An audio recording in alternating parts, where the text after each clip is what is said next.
Welcome back to Pennsylvania Outdoor Life. We brought this portion of the show indoors here at WNEP to the brand new Weather Center. Joe, this is gorgeous. It really is. So this will be used during mainly severe weather. We're still going to do everything outside, but whenever we have severe weather, tornado warnings, winter storms, we're here. We can be interactive. The studio's right over there. We're with the anchors. Right. It's awesome, isn't it? It really is. What's awesome Don't dirty the carpet. Listen, what's awesome is 26 years of you biking. I can't believe it myself. Like, we become old guys. I'm sure every guy in the world thinks that. Like, I'm 57 now. I've been doing this since I was almost in my 20s. It's just weird. My follow-up question has to be, are you ready? I really am. And I'm fortunate enough. I feel, does everyone have this mentally? I feel like I'm 18 still. I think that's a problem, but right? my body tells me I'm 62 and a half. But to tell you the truth, no backaches or leg pains. And I don't even know if my average speed has slowed down. I've been biking now for 30 years. Right. And I do the same thing year after year, 100 miles a week. So I still feel the same.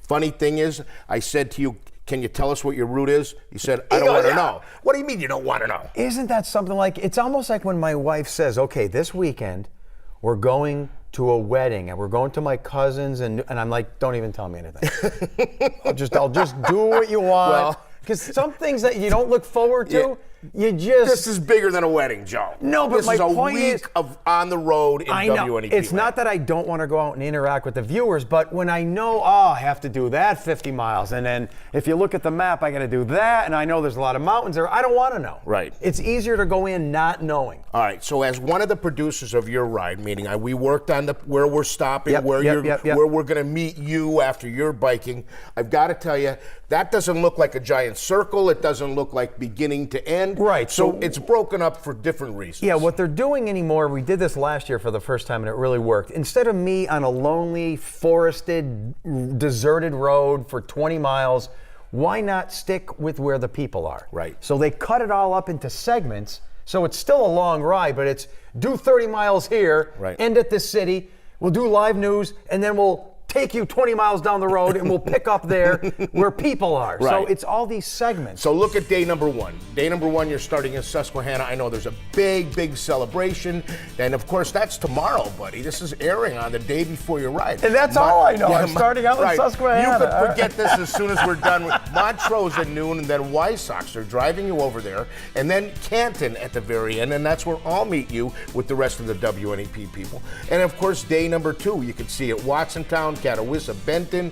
Day number three, Hazleton, hometown. You're stopping at the market. That's already a big deal. Woo, it's a bigger deal because of you coming and Lehighton at the end of the day. And how about this? You're starting out in Pottsville, and then you're going to end up in Port Carbon at the end of the day with a noon stop at Pine Grove. Nice loop. I'm telling you, I'm loving all of this. And then day 5, you're starting out in Honesdale, Holly at noon, and eventually coming to us at the Marywood grounds for the telethon and the festival. That's quite a ride. Yeah, and as you know, we like to call our viewing area these distinct parts. So every one of those segments covers northern tier, western counties, southern tier, Poconos, Valley City. So we get everything in there. Exactly. Yeah. Now, along the way, something has taken over a new life.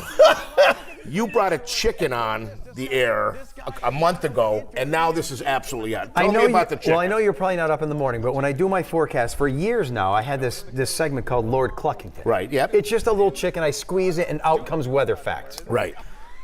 That is what started the whole chicken thing. Before you know it, people send me chickens. Now, this is your traditional rubber chicken, right? Yeah. It's a Yingling one. But then I'm getting stuff like this. Listen, I don't ask for this. People send it. This is Pat from Tamaqua. Okay. We call it. Right. Pat sent this from Tamaqua. Right.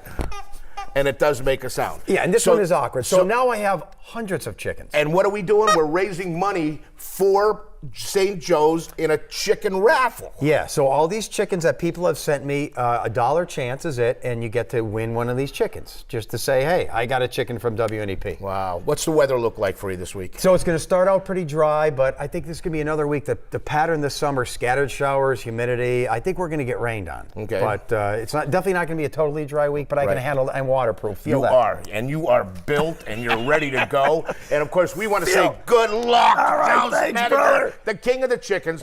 Tomorrow we start. I don't want to be the chicken You're going to be the chicken king, and I will see you tomorrow night in beautiful Canton. And I want to say this before it ends. You make the ride a lot better. You ease things up for me, and you work the crowd, and you're great, and I appreciate your friendship, your professionality, and everything you do for the ride. We've been doing it for years. You got it. We're going to take a short break. We'll be right back.